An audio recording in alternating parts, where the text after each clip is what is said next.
I told him, here, you run the business. I'll be a silent partner. I'll come in.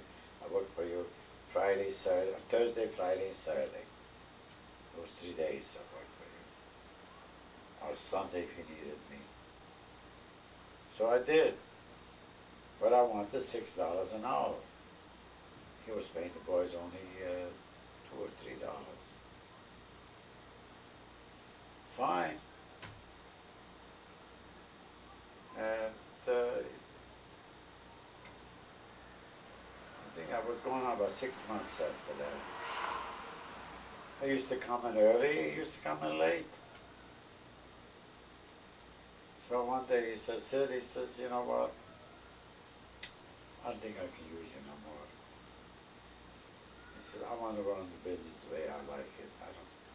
I don't want you to mix in. I know you mean well, but I want to run it my way. I says, fine. Then he had a falling out with Denise, his wife, and his wife quit him. She wouldn't want anything to do with him. He would leave the store and leave her the store with a helper, and not come back until he opened up and left it, and then came back in the evening to close. He was gone all day. She was going nuts trying to run the store with a 3 or 4 help. So she left him, and after that things were going to go down. In order to divorce us, we had to sell the house, remember? Mm-hmm. And after he had to divide the house, he also had to give Denise a share of the business. At that time, the shares were worth, I think, $20,000. So he paid her $10,000, and he kept $10,000 from the building, from the business. Mm-hmm. And I had the other 20 or 200 shares it was. Was it 200 shares or 20 shares? No, whatever. Whatever it was, I don't remember. You had $20,000. Business was valued at $40,000, and yeah. So I said to him, I said, you know what? I'll take the same amount. You want to buy the business? I said, yes. I'll sell it to you the same as you gave your wife. You gave your wife $10,000. Fine. I'll take $20,000, and you can have the business. You'll pay me off. Well, that's like about 10 years ago you did that. Oh,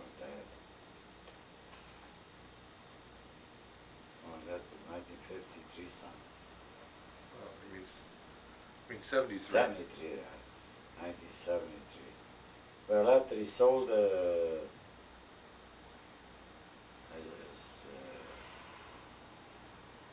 his home, he had a lot of money, and he gave, naturally, half the money to him.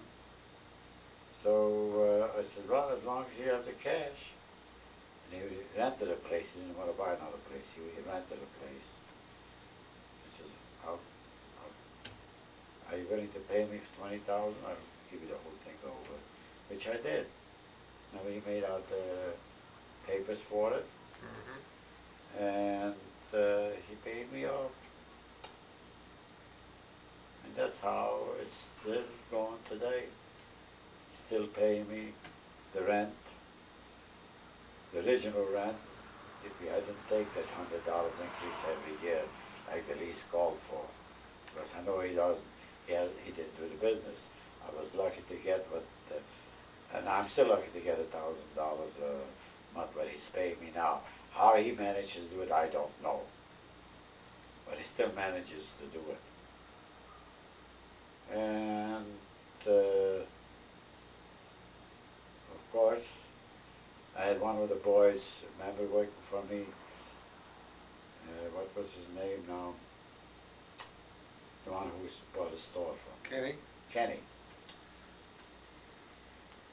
He was going to school. He graduated from high school.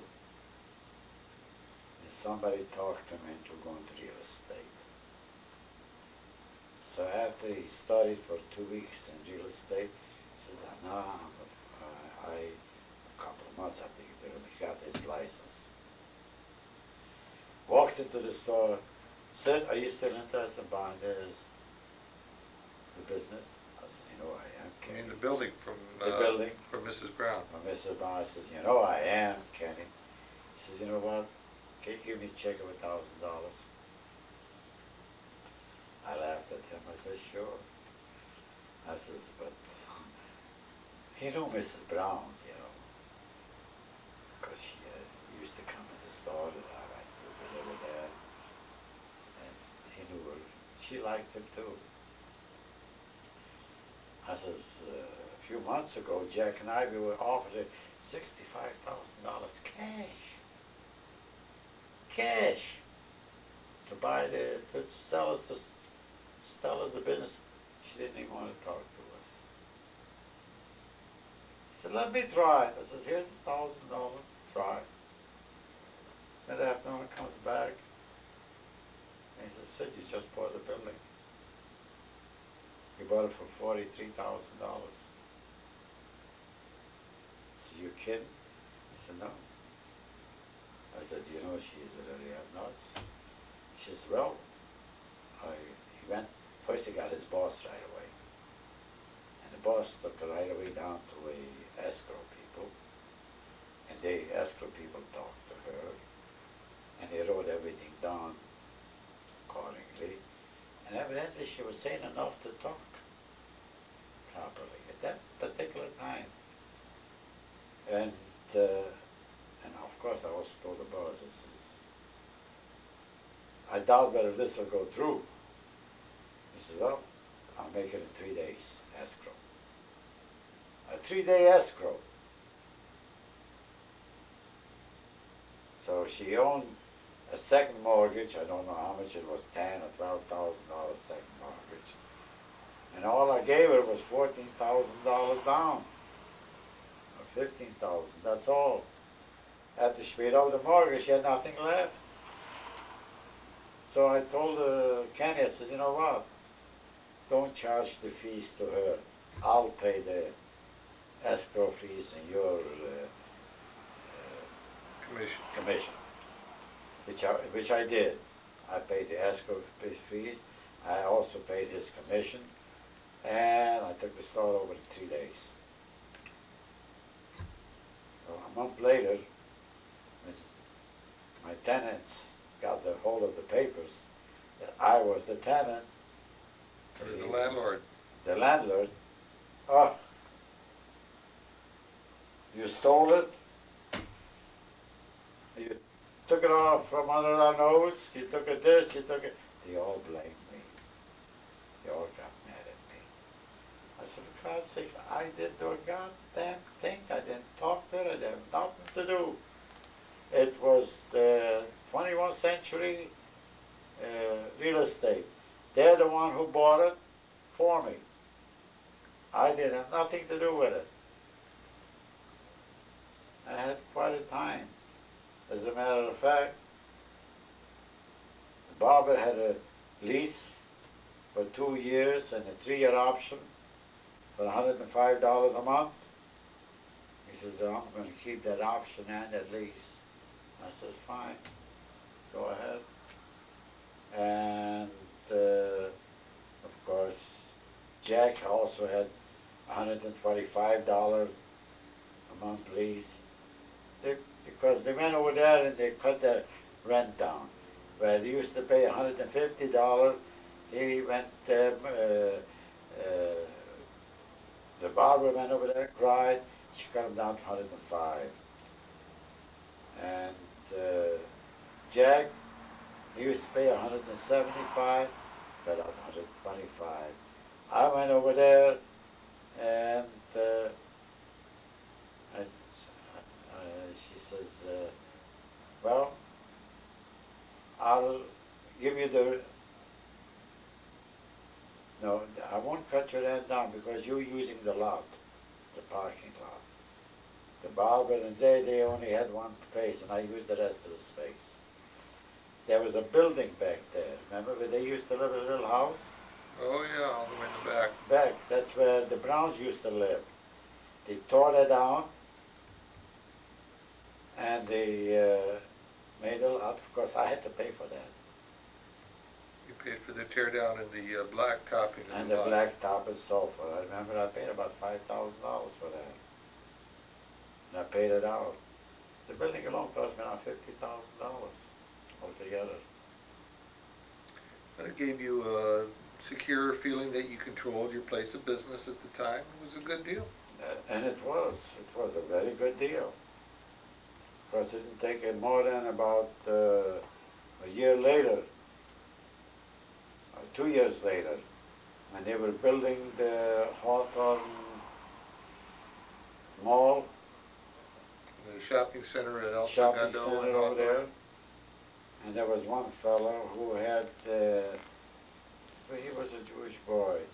He was handling all kinds of appliances, fixing up. Sweepers, you know, electric sweepers and fans and all the small electrical appliances. He had in that corner store, but he had to move out. So he came in, he says, I know what you paid for the store. Because it was, yes, I'll double the money. Sell me the place. I'll double your money. I said, no. Why should I sell it? This is my business, my place, that's why I make a living. I says, I wouldn't sell it to you for any amount. And I did. And he went ahead and bought about 4 or 5 doors down, he opened. He bought it. It's a little bigger place than mine. What he paid for it, I don't remember. But he's still in there now. I remember some of the characters that used to come in this store. KY, whatever happened to him? Oh, he passed away. KY was a strange character. Oh, yeah. I never understood why you would trust to give him so much money to take to the bank and used to have him run all your papers. Why did you do that with him? I liked him, and he was honest. I felt that he was honest, and he was. As a matter of fact, he had once a 65th anniversary, and I was invited. Mom and I were invited. They had a money tree for him. Instead of bringing a present, they gave him money, and he hung it on the branches on the money tree. And I think Mom and I brought us, each one of us put $5 a piece. Yeah, he was a strange old guy. Yes, he was. He was a very good guy. And I trusted him. And anything I needed, get change, go to the bank, it's over. KY went there. What was his name? I know it was KY. I think it was because he drank so much KY. No, he was from Kentucky. Was that how he got the... Yeah, he was from Kentucky. Yeah, I'm trying to think what's his name was. I just, you know, my memory fails me quite a bit, so I guess I wouldn't call myself senile yet, but I'm not far from it. I forget a lot of this stuff, son. I just, if I do think of it, I may probably express myself the wrong way. I don't know. It's not important. Well, maybe not. We'll take a 2-minute break now, Dad. Okay. Yeah, the first year, I had an awful hard time. I found out that the neighborhood did not want that quality meat. They were used to buying cheaper quality for less price.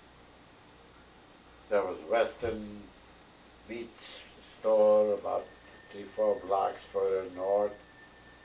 There was Roth Packing Company across the street where the bank is now, right across the street on El Segundo and Hawthorne across the street. Used to be Roth Packing Company, another supermarket. They were selling cheaper quality meats. And I had a hard time eating my monthly payments. As a matter of fact, one of my fellow bowlers who put a sign up for me, the Green Farm barbecue, you know. And he kept on asking me for money, and I told him I haven't got it to give it to him. And he started to call me a deadbeat, and he was going to throw me off the bowling club. He was a pretty big shot over there, two brothers that were in the business. So at the meeting, of course I never went to because I always worked late. I didn't have a chance to go to those meetings yet in those days. Maybe I went once a month or so, because I didn't go to business, to the meetings. Most of the time, all I could do was bowl. So they brought out, they wanted me to be blackballed or thrown out of the club. They said, either you throw Sid Schwartz out of the club or we do quit. Him and his brother, they were two bowlers. I don't know who was president at that time, but the president spoke up. He says, you know, Chuck, and his brother, I remember this, goodbye. If you feel that way about it, goodbye. If he thinks Sid Schwartz is not going to pay, we'll pay you, but we don't need you. You made a lot of good friends through the bowling. I made a lot of good friends through there. Of course, I paid them all. I paid everybody off. And that's how I established a good credit. Even Sam, even Chuck Anton, remember? He was afraid I took $1,600 from him, or $1,500 he loaned me. Because all I had was $2,000 when I went out of the store. So he had to live. It took me a month before I found the place.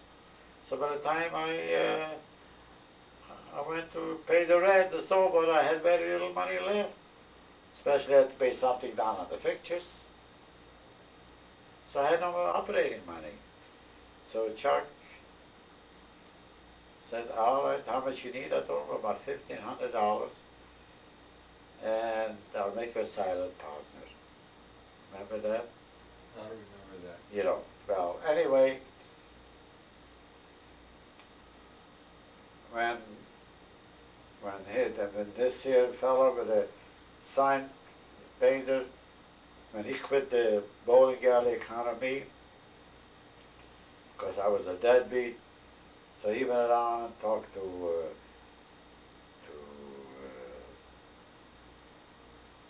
Sal Fenston, who was also, we played a few times, Pinnacle, we played together, Jack Coslin, and a couple other fellows.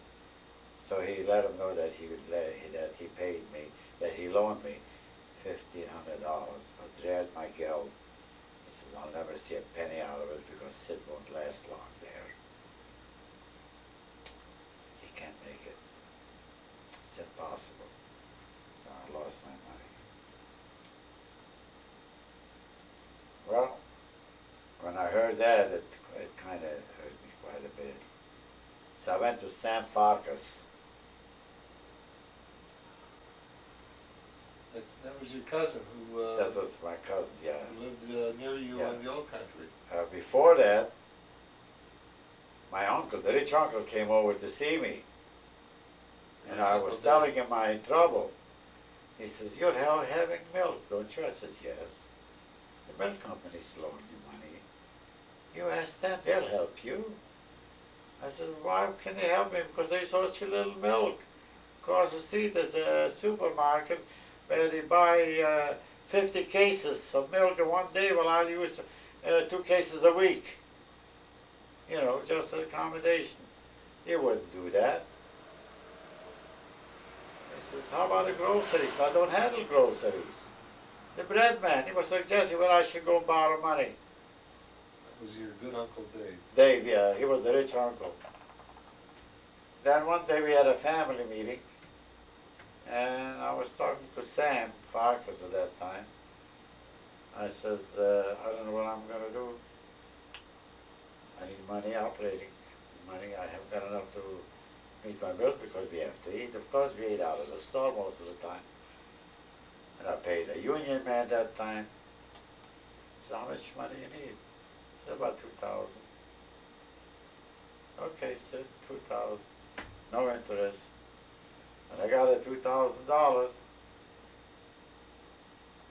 I think it was you made out of paper.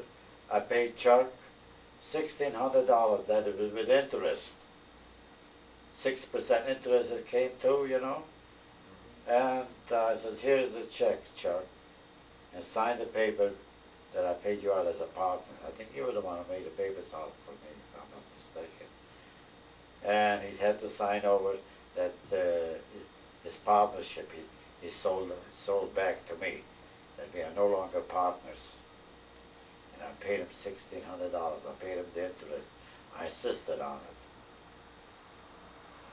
And in the meantime, he went broke. He went out different places. He had about, after, he was so dishonest. He had a store at Compton, between the Schwartz, you know. He's stealing blind. And the first time I ordered chickens from him, you know, he thought I'll do business with him. He'll dress chickens for me. He dressed them. He gave me so much junk that half of it I couldn't cook. I had to throw them away. So the first order was the last order. After that, I just bought from the chicken houses because he sent me the size the way I wanted. I could use as fresh killed chickens like he did that time. He had 5 chickens and killed them fresh, sent them over to me. It was direct. I couldn't use it. No, that was Chuck. That was Chuck Hampton, but I paid him off. And then I helped him open up one store, then I helped him open up another store, you know. And then, of course, when finally they sold the Big Bear Market in San Pedro, I helped Manny open up that store. One in Inglewood, Bud's Barbecue. That's right, Bud's Barbecue. I went with him, I worked with him. He had worked with me for a week in my store, learned how to make sauce and taught him everything, and he started the business there. And all in all, I consider myself very fortunate. Came out very, very well. I'm pleased with what I have accomplished. I worked hard for it, but I enjoyed the last, I would say the last 20, 22 years. I enjoyed it very much because I worked it up after the 5 or 6 years that I worked in there, you know. 7 days, then I started taking help, then I started taking days off, and then when you graduated and Phyllis graduated, remember? It was 1962, was it? 62, you went to Europe. Europe. The Grand Tour. Grand Tour. I had enough to spend $10,000 for that trip. So you want to tell us about it? Huh? You want to tell us about the Grand Tour. I've heard the story, but I think it'd be nice for the kids to know about your Grand Tour of Europe. Grand Tour of Europe? Well, this was the summer of 1962, and 62. Phyllis and I worked in the store. yes. While you and Mom went to Europe. Right. We ran it that summer. You took Mama and I place. Well, we went over on Fairfax, and it's supposed to be a parents and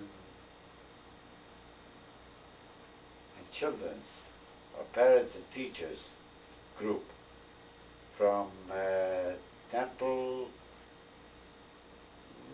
but that temple right on Pico is still there. What do you call it? Isaiah? No, it's Pico near Robinson. Temple Judea. B'nai Judea. B'nai Judea, yes. Rabbi Schroed was trying to get a hold of a group, parents and teachers, to take a cruise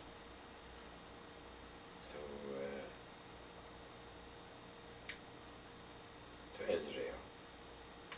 going there by boat, coming back by plane. So we flew from here to New York. From here to New York, and from New York, we they had us.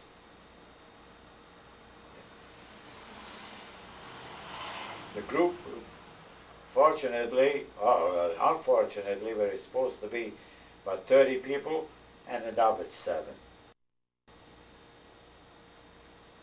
Mary Cantor was that time, I remember very, very and well. 2 other couples, and Mom and I, 7 people. So there was a boss waiting for us at the airport, and he took us over to a hotel. It was nice. We stayed there overnight, and we had breakfast, and we were supposed to go at 11 o'clock in the morning. We were supposed to go down to board our ship. So we barely got through, and they drove into the hotel, picked our luggage up, and took us down to the pier to board the ship. And we did. But before we boarded it,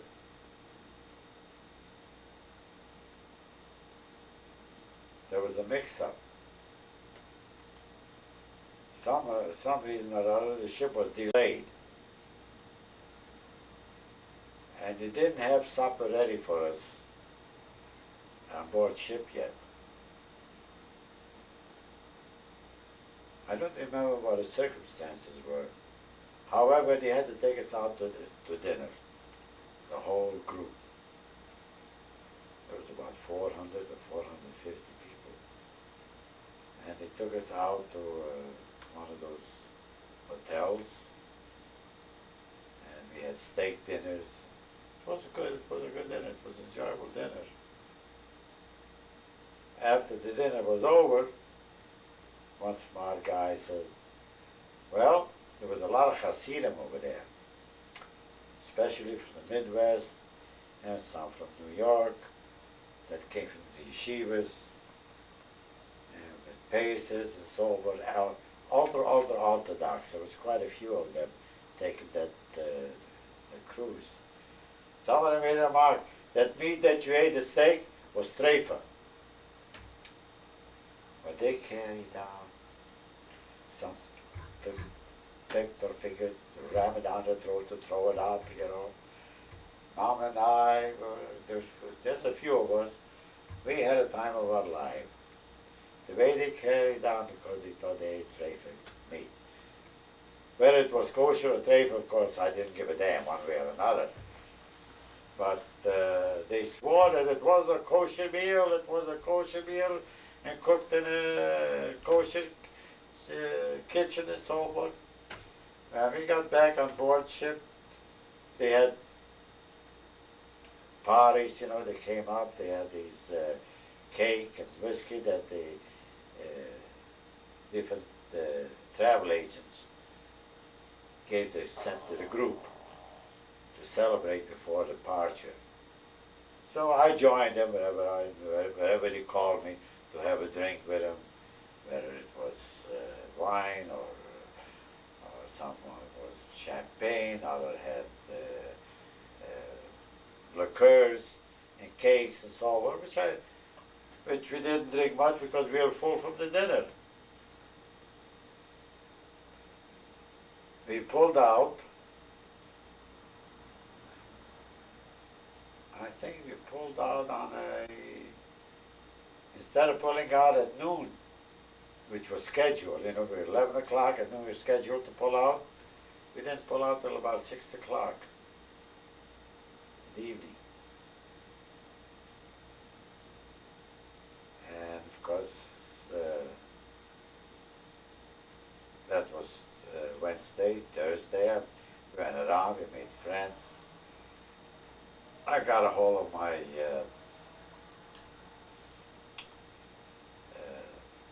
steward that took care of our estate. I had the estate above the other ones. There was square windows, you know. It cost me a few $100 more, but I wanted to have a better lodging.